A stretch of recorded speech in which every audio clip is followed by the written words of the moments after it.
추석 연휴를 앞두고서 우려가 커지고 있는 응급의료 대란 논란 짚어보겠습니다. 정부는 사태에 대해서 어려움이 있다 이렇게 인정을 하면서도 붕괴에 이르기까지는 않을 것이다. 지금 이렇게 얘기를 하고 있습니다. 하지만 의료 현장에서는요, 이른바 응급실 뺑뺑이를 넘어서 구급차 뺑뺑이까지 발생을 하면서 경고음 점차 커지고 있는 게 현실입니다. 우선 현재 상황이 어떤지부터 살펴보겠습니다. 네, 의정 갈등이 응급의료 체계에 미친 여파 심상치가 않습니다. 환자들이 진료를 받기 위해서 여러 병원을 전전하는 이른바 응급실 뺑뺑이 사례, 이제 놀랍지 않은 일이 됐고요. 응급실까지 타고 갈 구급차를 구하기 위한 구급차 뺑뺑이까지 발생하고 있는데요. 이 구급대원이 환자를 받아줄 응급실을 구하느라 신규 출동을 못하면서 이송 자체가 거부되는 겁니다. 최근엔 한 암 환자가 피를 토하는 응급 상황에서도 응급실까지 타고 갈 구급차를 구하는데 애를 먹었다고도 전해졌는데요. 소방청에 따르면 지난 2월부터 최근까지 119 구급상황관리센터에 병원을 찾아달라라는 구급대 요청이 지난해 같은 기간보다 2배 이상 늘어난 걸로 나타났고요. 현장 대원들은 병원들이 119 구급차마저 수용 거부하는 경우가 많아서 자신들도 어쩔 수 없다라고 토로하는 상황입니다. 추석 연휴에는 병원들이 많이 쉬죠. 그렇기 때문에 119 신고가 상대적으로 급증할 수밖에 없는 그런 시기인데 응급실 대란 사태, 그래서 더 악화할 수도 있다. 지금 이런 우려가 커지고 있는 겁니다. 맞습니다. 2020년부터 2022년까지 3년 동안 추석 연휴 전국에서 들어온 119 신고 건수 하루 평균 42,700여 건이었습니다. 평소 하루 평균 신고 건보다 약 1만 건가량 많은 건데요. 여기에 이미 지역 거점 대형병원 응급실 여러 곳이 야간이나 주말 운영을 중단한 상황이고 여의도 성모병원 같은 대형병원도 추석 연휴 기간 응급실 야간 운영 중단을 검토하고 있는 걸로 알려지면서 추석 연휴에 응급실 대란이 현실화하는 거 아니냐 이런 우려가 커지고 있습니다. 현장의 목소리들 준비해봤습니다. 저기 되죠. 그래도 여기를 믿고 이제 얘는 이제 계속 신사회 때부터 지금 여기 이제 진료를 받으러 해서 오는데 1시간에서 1시간 반은 가야 되거든요. 진료가 안 된다면 아무튼 시민으로서 제일 불안하죠. 34건 됐어요. 안 믿어지시죠? 네. 진짜. 컴퓨터 인천, 의정부, 일산은 기본이고요. 2시간이든 10시간이든 계속 기다려야 되는. 정말로 환자가 산소를 갖다가 푹을 쓰고 있는데도 불구하고 안 되니까는 오지 마세요. 정부는 추석 연휴 응급 대란 우려에 전공의 이탈로 응급실 진료 차질이 불가피한 상황이라면서 추석 연휴 기간에 경증이나 비응급 환자는 대형병원 응급실 대신 지역 응급의료센터나 기관, 당직 병의원을 이용해달라고 당부했습니다. 정부도 의료 대란을 막기 위해서 군의관을 긴급 투입하는 등 여러 대책 내놓고 있습니다. 하지만 이걸로 사태를 해결할 수 있겠느냐 이런 의문 계속 제기되고 있는데요. 의료 개혁에는 공감을 했던 야권도 이제 공세 수위 점점 높이고 있습니다. 네, 어제 오늘 이재명 대표는요, 자신의 SNS에 의료 대란 관련 글을 줄줄이 올리면서 정부를 비판했습니다. 오늘 오전에는 의료 대란이 의사 탓이라니 그렇다면 민생 파탄은 국민 탓이고 경제 위기는 기업 탓이겠습니다라는 짧은 글을 올렸는데요. 구체적인 설명을 추가하진 않았습니다. 하지만 전날 한덕수 총리가 응급의료 대란 사태와 관련해 국민 불안은 결국 중증 환자 그리고 난치병 환자를 떠나버린 전공의가 제일 먼저 잘못한 행동을 했다고 생각한다면서 의사들의 책임을 강조한 걸 비판한 걸로 풀이가 됩니다. 이 대표는 또 어제는 공사 현장에서 추락한 60대 노동자가 응급실 뺑뺑이로 골든타임을 놓쳤다는 기사, 그리고 2세 여아가 응급실을 전전하다 의식불명에 빠졌다라는 기사를 공유하면서 사태 해결을 위한 정부의 태도 변화가 절실하다고 주장했는데요. 여기에 더해서 이 대표는 잠시 뒤 2시 서울 고대 안암병원을 방문해 현장 실태 점검하고 입장 밝힐 예정이고요. 오늘 국회 교섭단체 대표 연설에 나선 박찬대 원내대표는 여야 의정 비상협의체 구성을 정부 여당에 공식 제안했습니다. 이재명 대표가 기사를 공유한 2살짜리 아이의 의식불명 사건, 지난달에 벌어진 일인데 뒤늦게 알려져서 지금 파장이 큽니다. 응급실을 찾기 위해서 1시간을 허비를 했고요. 결국 뇌 손상을 입게 된 바로 그런 사례입니다. 네, 2살짜리 여자아이가 응급실을 찾아다니다가 의식불명에 빠진 건 지난달 4일 일이었다고 합니다. 당시 아이는 갑작스러운 고열과 경련 증상을 보였고 어머니의 신고로 11분 만에 구급차가 도착을 했는데 이 아이를 받아줄 수 있다는 병원을 찾기까지 무려 1시간을 허비해야 했는데요. 구급대원들은 현장에 도착한 직후 소아 진료가 가능한 응급실을 찾기 위해 인근 병원 6곳에 전화를 했지만 대부분의 병원이 소아과 의사가 없다는 이유로 진료를 거부했고요. 급한 대로 집에서 가장 가까운 대학병원으로 향했지만 역시 진료를 거절당했다고 합니다.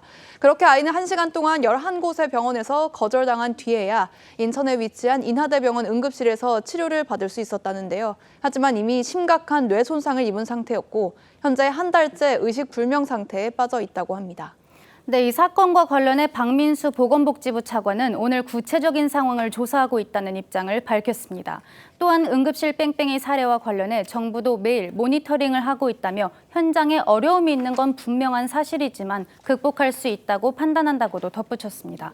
박 차관의 목소리 직접 들어보시죠.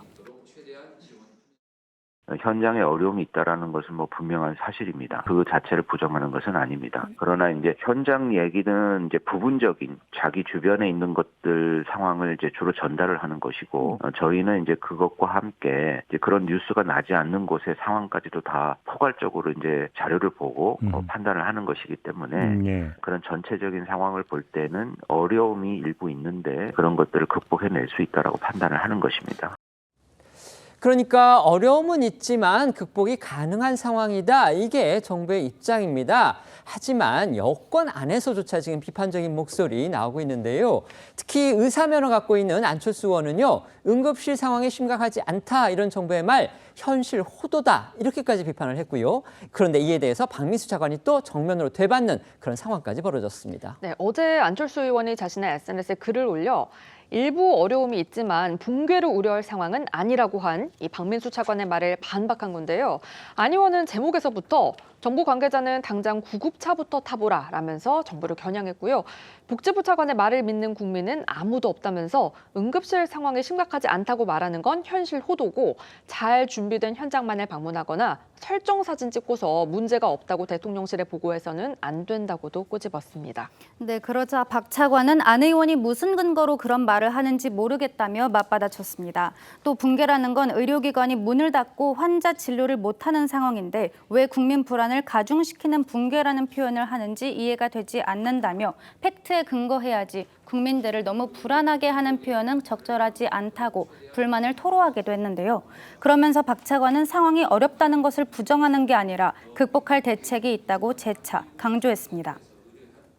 정부는 계속해서 응급의료 대란 없다 이렇게 강조를 하고 있지만요. 환자 그리고 보호자 입장에서 마음을 놓을 수 없는 게 사실입니다.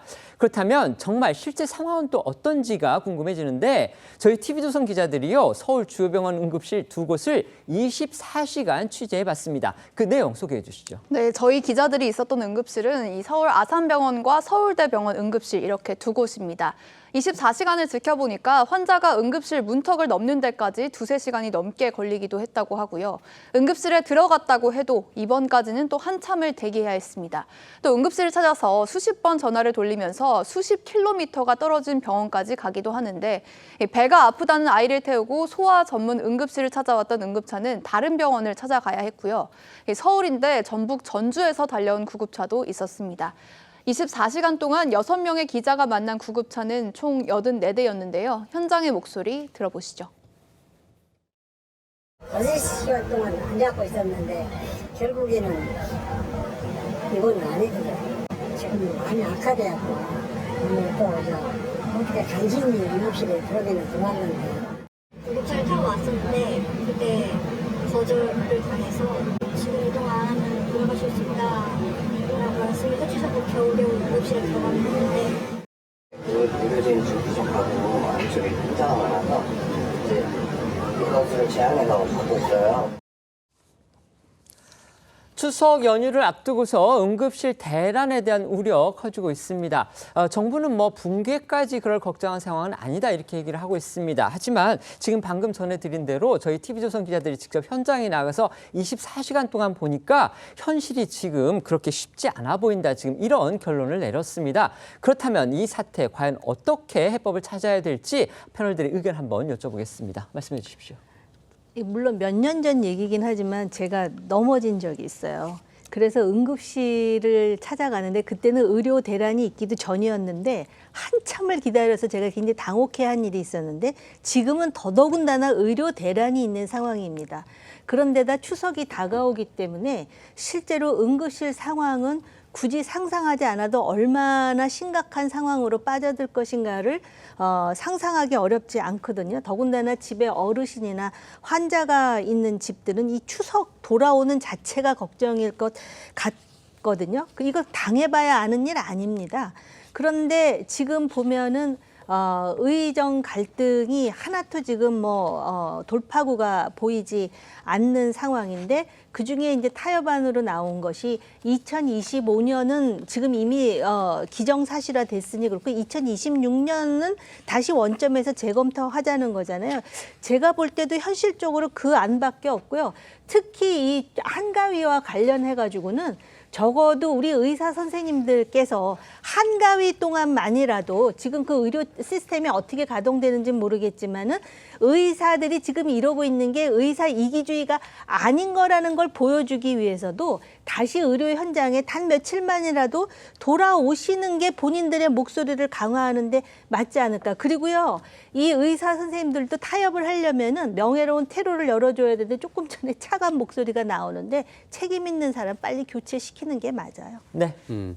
저는 지금 약간 벌거벗은 임금님이 생각나는데 대통령께서 지난번 담화를 하실 때도 역시 현장에 가봐라, 현장에 가보고 기사를 써라, 나는 가봤다라고 얘기를 했는데 가본 지가 언제인지를 보니까 3월 말하고 4월 초예요. 그러니까 한 5번 정도 병원에 방문하셨는데 지난 총선 때 우리가 대파 이 마트 가셨던 거 기억하시죠? 그런 것처럼 결국에는 대통령이 가는 그 병원이 철두철미하게 뭔가 조치를 취한 상태로 그 모습을 대통령이 보시지 않았겠습니까? 지금 그 뒤로도 상황이 많이 달라졌습니다. 환자 단체가 아예 시위를 하기도 하고요. 그다음에 전공의들은 떠나가는 숫자가 더 많죠. 2023년도 12월에 보건복지부가 이 발표를 한 바에 따르면 당시에 응급실에 있던 전공의들이 580여 명이었습니다. 그런데 지난 7월 달에 55명으로 줄었어요. 10분의 1로 확 줄었죠. 당연히 응급에 이 투입되어야 되는 의사 숫자가 줄어들 수밖에 없는 것이고요. 거기에 당연히 일을 하고 있는 사람들은 번아웃이 올 수밖에 없는 거죠. 사람이 이 일을 하는데도 가치와 철학만으로 일을 할 수 있나요? 당연히 체력이 받쳐줘야 되는 거죠. 근데 그거는 굉장히 어려운 거죠. 우리가 의료 대란이라고 하는 거 지금 일어난 것이 처음에 왜 시도를 했느냐. 노인 천만 시대에 당연히 의료 이 수요가 많아질 테니까 이 부분을 이 바치기 위해서 국가가 하는 것인데 지금의 이 국민들을 희생시켜가면서 할 것 아닙니다. 이건 다시 이 원점에서 다시 고민을 해봐야 되는 문제입니다.